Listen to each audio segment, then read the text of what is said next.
This meeting is being recorded. Hi class, today we will learn 3.2, which is the mole concept. So let us look at the learning objective and success criteria. The learning objective of this topic is interrelate the Avogadro constants, the number of particles, and the number of moles.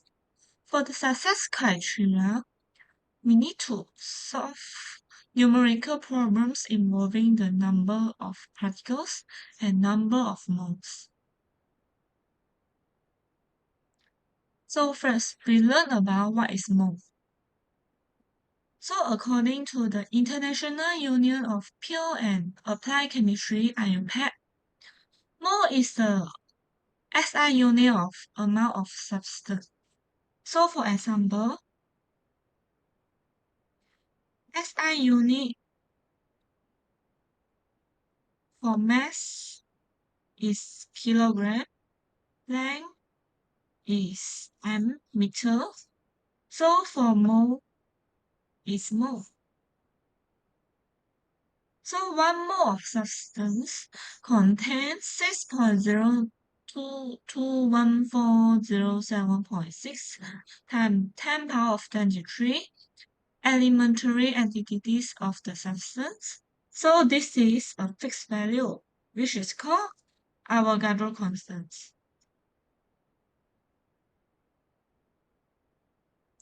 Okay, next, we will look at the Avogadro constants. So what is Avogadro constants? It is the number of particles contained in 1 mole of substance that is 0.62 or 10 power of 23 mole. So simply to say, 1 mole of substance contains 0.62 times 10 power of 23 particles that form the substance. So there are 3 substances, which is atomic, molecular, and ionic. So 1 mole of copper contains 6.02 10 power of 23 atoms. 1 mole of water contains 6.02 times 10 power of 23 water. And 1 mole of sodium chloride contains 6.02 times 10 power of 23. So if 2 mole of copper, so we just times 2. 2 times 6.02 by 10 power of 23, which is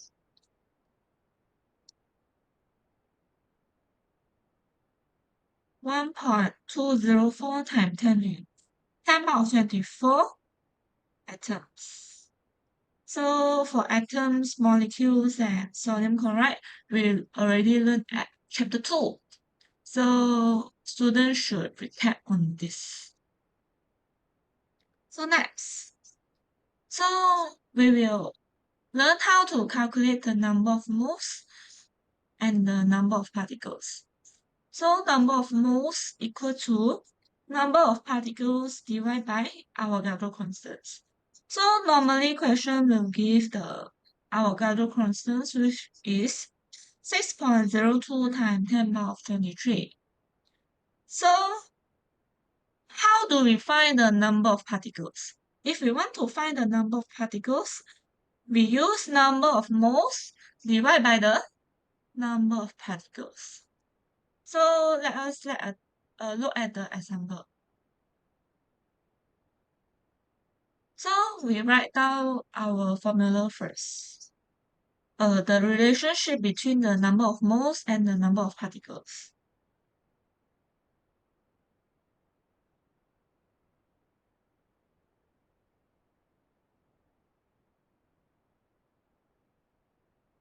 So if we want to find the number of particles, we divide. So first question, how many atoms are there in 0.2 mole of magnesium? So if we want to find the number of particles, which is the magnesium atom, we need to use number of moles time with the Avogadro constant. So it's 0.2 times 6.02 times 10 power of 23. So which is 1.204 times 10 power of 23 atoms. So for question 2, a sample of zinc chloride contains 3.01 times 10 power of 24 units. So we need to calculate the number of moles. So how to find number of moles? So we use number of particles divided by the Avogadro constant. So we will get 5 moles. Okay, so for next questions. So we need to find the relationship between number of moles and mass of substance.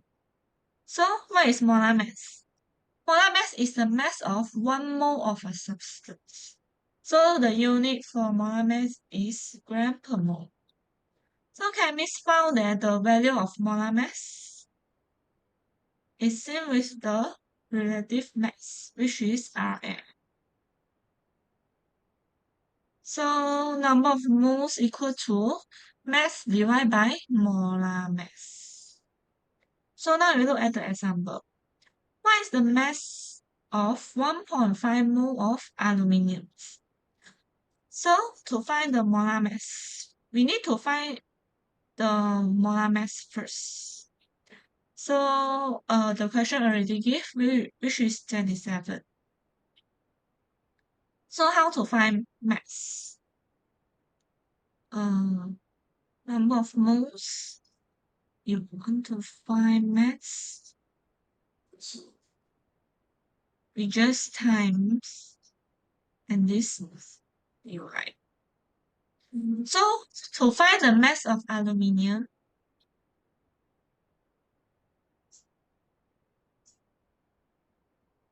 we need to use moles times with the molar mass, which is 40.5 grams.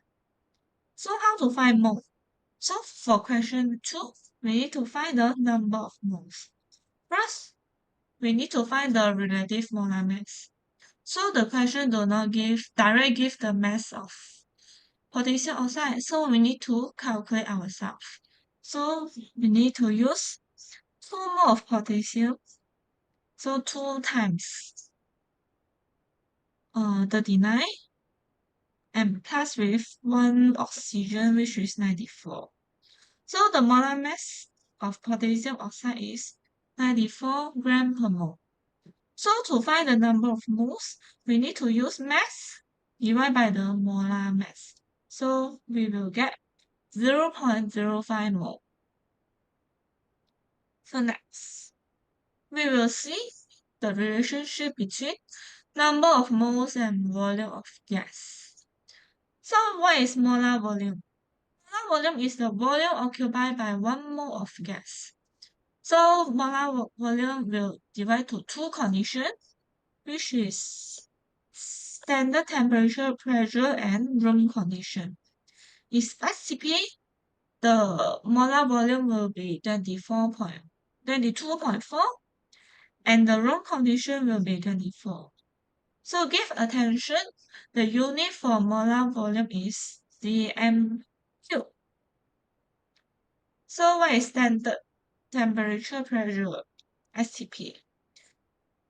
Is the condition where the temperature is at 0 degrees Celsius and the pressure is at 1 atm. So for room conditions, is temperature at 25 degrees Celsius and pressure of 1 atm. So do not worry, the question will mention that there one STP or room conditions. So to find the number of moles, we use volume of gas divided by the molar volume.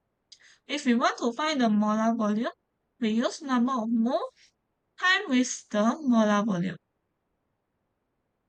So now we look at the example.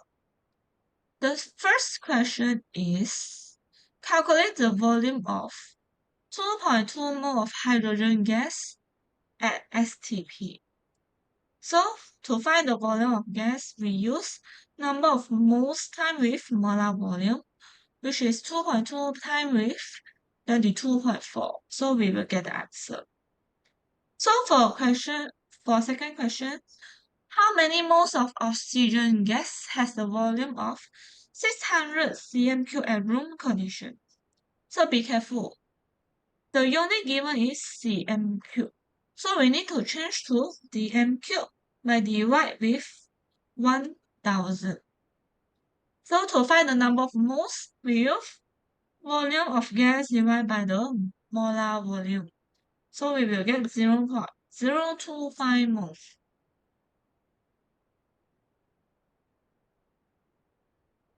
So let us see at the big recap of the formula.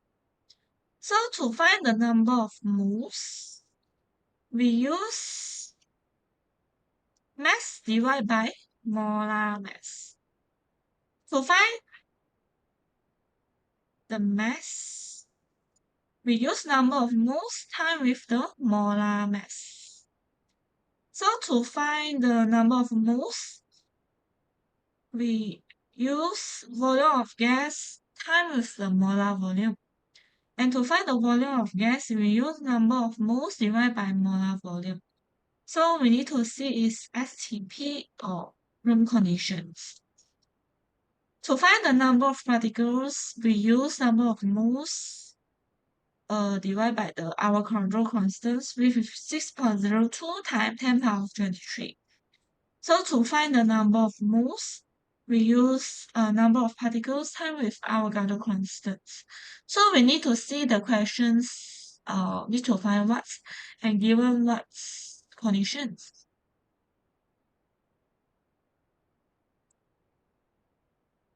So class, we will have a class activity which is in Padlet. Please scan the QR codes provided in the PDF and then solve the calculation given. You can scan the answer in PDF and then upload in the Padlet. Later, I will create an assignment for this class activity in Google Classroom. So that's all for our subtopic today. If you have any questions, you can always message me. So see you in the next class. Bye.